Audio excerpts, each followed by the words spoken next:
Dice Gabriel Rolón: no todos los amores merecen ser vividos. Y es verdad. ¿Cuántas veces hemos tenido que poner en una balanza no cuánto amor sentíamos, sino cuánto bien y cuánto mal nos hacía ese amor? Creo que esta historia deja muy en claro el sentido de esa frase. No todos los amores merecen ser vividos. Hoy vamos a compartir la historia de amor de Sid Vicious y Nancy Spungen.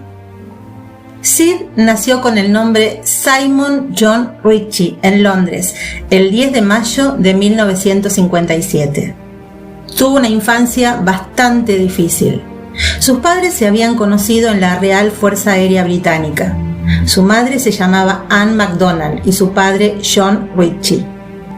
Él era un guardia de seguridad del Palacio de Buckingham, pero también era amante del jazz y tocaba el trombón. De todas maneras, el pequeño Sid prácticamente no lo conoció. Al poco tiempo de haber nacido, su padre lo abandonó a él y a su madre. Al quedar los dos solos, se mudaron a Ibiza. Allí Anne conoció a Christopher Beverly y se casó con él, por lo que Sid consideraba padre, verdadero padre, a su padrastro. Pero tampoco tuvo suerte con esto. 6 meses después de haber contraído enlace con su madre, Christopher falleció de cáncer. Fue un golpe muy duro. Pero Sid, quien aún se llamaba Simon John, había decidido utilizar el apellido de su padrastro. Y así comenzaron a conocerlo como John Beverly. Un tiempo después, Sid y su madre decidieron regresar a Londres y en el colegio él conoció a alguien que sería muy importante en su vida. Un gran amigo, John Lydon. Los dos jóvenes andaban siempre juntos. De hecho, Lydon fue quien inventó el nombre Sid Vicious. Cuentan que Lydon tenía un hámster al que llamaba Sid. Un día este hámster mordió a John Beverly, quien gritó con todas sus fuerzas: "Sid is really vicious", que significa Sid es realmente despiadado. Por eso, a partir de este episodio, Lydon bautizó a John Beverly Sid Vicious. Y con ese nombre se lo recordaría hasta el día de hoy. Sid era un joven muy rebelde y también era agresivo, era diferente a los demás. Él y John compartían muchas cosas. Cantaban y bailaban en la calle por dinero y también frecuentaban los lugares en donde se reunían los chicos malos. Esos lugares en donde sin que nadie lo supiera se iba gestando la música punk. Un año después del nacimiento de Sid y muy lejos de él, nacía Nancy Spungen. Esto ocurrió el 27 de febrero de 1958 en Filadelfia, Pensilvania, Estados Unidos. Nancy nació en el seno de una familia judía de clase media. Su padre era un hombre de negocios y su madre tenía un colmado que vendría a ser una especie de taberna. Tuvo 2 hermanos, Susan y David.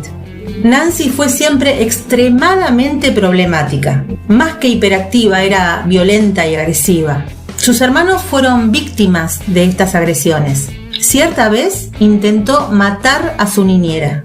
Otra vez estaba discutiendo con su madre por una película y la atacó con un martillo. Por supuesto, su malísimo comportamiento era evidente también en la escuela. Fue así como a los 11 años fue expulsada de la escuela y comenzó inmediatamente psicoterapia. Pero eso no la ayudó para nada. Durante toda su adolescencia, Nancy sufrió de depresión e intentó suicidarse varias veces. Sus padres no sabían qué hacer con ella y pasó por varios internados para niños conflictivos. Cuando cumplió 17 años, se fue de su casa a Nueva York y se convirtió en groupie. Así se le llama a las personas que buscan intimidad emocional y sexual con algún músico famoso, para después jactarse de esto con sus amistades. Por aquel entonces Nancy seguía a grupos como Aerosmith y Los Ramones. Para solventar sus gastos traficaba drogas, trabajaba como stripper y a veces se prostituía. Había algo que Sid y Nancy tenían en común, ese vértigo para vivir, esa forma de romper el mundo a cada paso, casi como si nunca hubieran terminado de nacer. Había en ellos una falta más grande que la del común de la gente. Sus personalidades eran destructivas, lastimaban y se lastimaban. A los 17 años, Sid se había convertido en alguien muy difícil. Era adicto a las anfetaminas, lo que lo llevaba a robar muchas veces para sostener su adicción. Se autolesionaba y mostraba signos de un trastorno psíquico llamado trastorno límite de la personalidad. Hay quienes lo llaman patología borderline. Tampoco es que fuera evaluado correctamente por un psiquiatra como para ponerle un nombre definitivo a su padecimiento. En ese momento su amigo John Lydon era el líder de una banda de punk, los Sex Pistols, y le propuso a Sid ser parte de la banda musical. La verdad es que Sid no tocaba bien ningún instrumento, o por lo menos eso es lo que se decía. Pero su personalidad era realmente muy atractiva para los seguidores que derrochaban rebeldía y oscuridad. Entonces, Sid se convirtió en el bajista de los Sex Pistols. Muchos dicen que nunca aprendió a tocar el bajo, que simplemente se movía por el escenario, aprendió a tocar 3 acordes y el público se volvía loco. Es más, existe el mito que dice que cuando comenzaban los recitales, sin que él se diese cuenta, desenchufaban su bajo y que los acordes que se escuchaban en realidad eran los del bajo de Steve Jones. En 1977, Sid era ya una figura muy llamativa en el mundo musical. En ese mismo año, Nancy, que ya vivía en Nueva York, cumplió su anhelo de viajar a Londres. Ella, por su condición de groupie, había podido conocer a muchos músicos, así que con su gran desenfado y una banda punk estadounidense llamada The Heartbreakers, subió a un avión y fue a ver qué es lo que estaba pasando en el viejo continente. Una vez allí, Nancy se entregó por completo a la vida groupie. Seguía a las bandas del momento y se entregaba en cuerpo y alma a los músicos y a quien le ofreciera algún dinero, según cuentan. Lo que pasó fue que una noche de noviembre de 1977, la banda con la que Nancy había viajado a Londres tocó como telonera de los Sex Pistols. Esa noche Sid y Nancy se conocieron. Ella era una rubia muy delgada, bajita, frágil, pero también era heroinómana y bebía muchísimo alcohol. Y por supuesto amaba a los músicos que estaban sobre el escenario. Sid fue quien más le llamó la atención. Es que él llamaba la atención. Justamente por eso había sido convocado para ser parte de los Sex Pistols. Ese grupo lo cambió definitivamente y no para bien. Su musicalidad no crecía, pero la agresión era la protagonista de su vida. Él era el niño bonito del punk y ella era avasallante. Se metió en su cama y en su vida.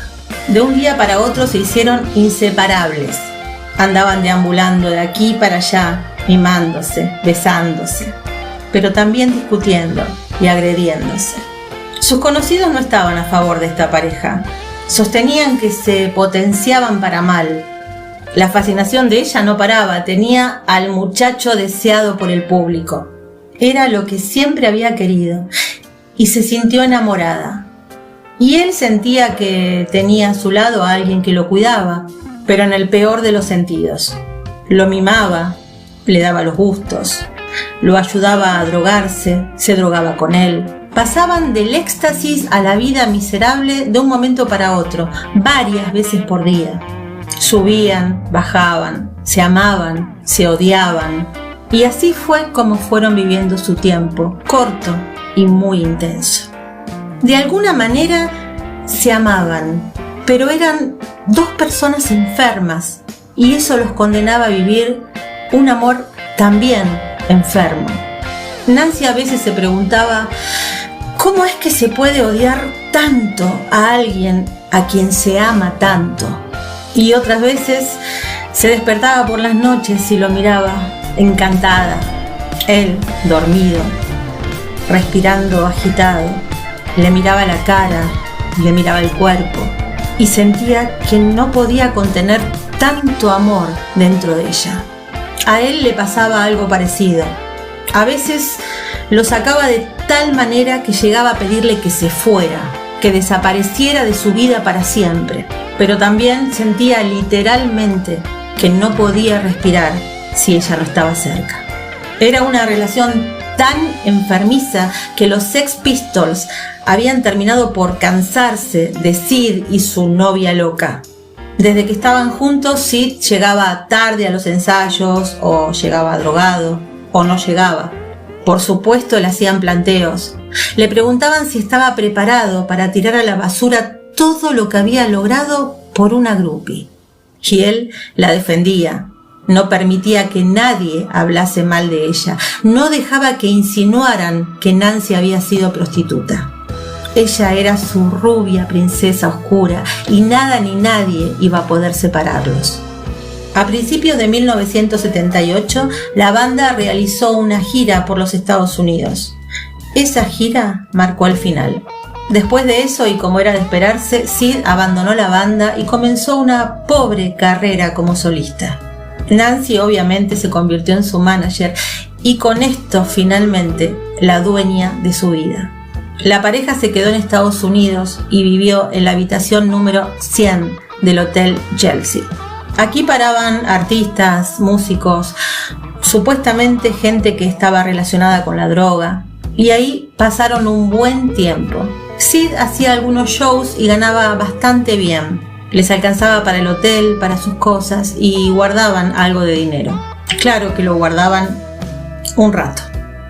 La prensa los acosaba, pero no por el talento de Sid, sino por Nancy y su gran bocota.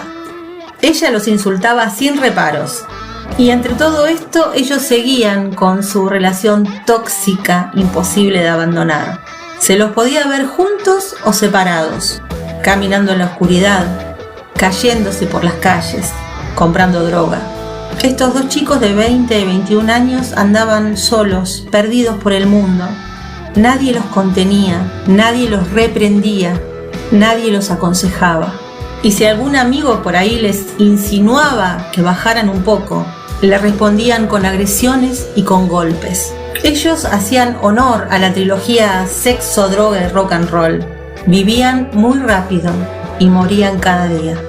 La noche del 11 de octubre de 1978 no se sabe muy bien qué fue lo que pasó. Ellos habían organizado una fiesta en su cuarto, mucho descontrol, mucho alcohol, mucho todo. En un momento Sid cayó casi desmayado y se durmió profundamente. Al día siguiente, cuando se despertó, notó que Nancy no estaba a su lado. Le dolía muchísimo la cabeza, tenía la boca seca. Se levantó y, medio mareado, fue hasta el baño. Y ahí la vio. Nancy estaba tirada en el piso, en ropa interior de encaje negro y en medio de un mar de sangre. La habían apuñalado en el abdomen. Él se acercó para verla mejor e inmediatamente se dio cuenta de que estaba muerta. Como pudo, llegó al teléfono, llamó a la recepción y solo dijo: algo le pasó a mi novia. A partir de este momento, todo comenzó a ocurrir de una manera muy rápida. Subieron a la habitación, vieron el cadáver y vieron también que solo estaban ellos dos. Nancy muerta y Sid sin poder recordar nada de lo que había pasado. Automáticamente fue acusado de asesinato.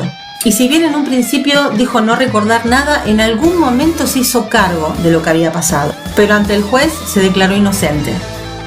Más tarde fue puesto en libertad cuando Virgin Records pagó una fianza de 50.000 libras esterlinas. 10 días después, Sid intentó terminar con su vida cortándose las muñecas, pero fue trasladado inmediatamente a un hospital donde lograron salvarlo. Allí intentó lanzarse por la ventana mientras gritaba: quiero estar con mi Nancy. Tras ser dado de alta, sus adicciones se empeoraron, al igual que su salud mental. En una entrevista dijo que quería estar bajo tierra y que el fallecimiento de Nancy estaba destinado porque ella quería morir antes de los 21 años. Y si bien se veía calmado, no se notaba resignado, sino contando una certeza, algo que no podría haber sido de otra manera. Al poco tiempo, en un recital, Sid partió una jarra de cerveza en la cara de un hombre llamado Todd Smith. Y ahí sí, el 9 de diciembre de 1978 fue arrestado y llevado a la cárcel de Rikers Island. En este lugar Siguió una terapia para desintoxicarse de las drogas y lo logró. A los 55 días fue puesto en libertad por falta de pruebas y el caso fue archivado. Él parecía seguir con su vida. Estaba limpio de drogas, tenía una nueva novia que se llamaba Michelle Robinson. Todo parecía querer encaminarse. El 2 de febrero de 1979, Michelle preparó en su casa una fiesta de bienvenida para Sid, que regresaba de la cárcel. Él no parecía estar bien. En realidad se lo veía triste, deprimido, más oscuro que nunca. En un momento pidió heroína. Cuentan que fue su madre la encargada de comprarla. Él siempre le pedía a Nancy que lo inyectara, pero Nancy no estaba más. Entonces se lo pidió a Michelle. Pero ella no era la chica rebelde y agresiva que hacía todo lo que él le pedía sin importar nada. Algunas historias dicen que fue su madre la quien esa noche le administró las drogas, porque lo vio muy mal y pensó que eso podría llegar a aliviar su dolor.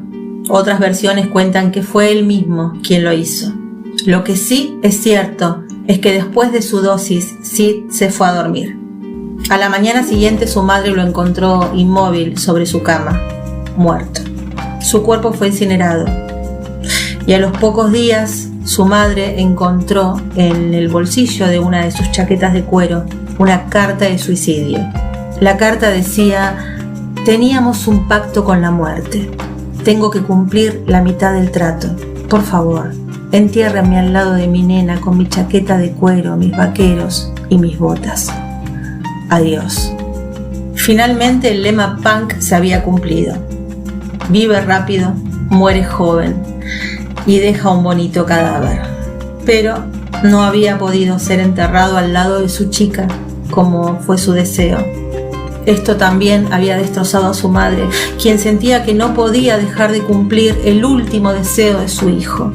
Por lo que una noche se dirigió al cementerio en donde Nancy estaba enterrada, saltó las rejas y tiró las cenizas de su hijo sobre la tumba de su amor. Podría hablar de las diferentes teorías al respecto de cómo murió Nancy. Hay muchas. Unas dicen que fue asesinada por Sid, otras hablan del pacto de suicidio y hay quienes piensan que la asesinó un grupo narco que se la tenía jurada. Yo no sé lo que pasó esa noche, ni la noche en la que murió Sid, pero me atrevería a decir que durante toda su vida ellos estuvieron caminando hacia la muerte apresuradamente, destruyendo el mundo que los ataba a la vida, destruyendo sus cuerpos. ¿Se amaban? Sí, pero estaban destinados a no poder vivir, a vivir mal, a buscar la eterna oscuridad. Ni siquiera el amor que se sentían pudo atarlos a la vida. El camino hacia la muerte lo hicieron corriendo, cayéndose, levantándose, pero sin dejar de anhelar el fin de su cruzada. No hay explicación y tampoco hubo demasiadas preguntas. Lo suyo no fue una muerte para lograr la eternidad del recuerdo. Lo de ellos simplemente fue encontrar la muerte como fin. Se acompañaron y se ayudaron simplemente a desaparecer. Ellos vivieron muriendo y nadie pudo cambiar su final. Hasta la próxima historia.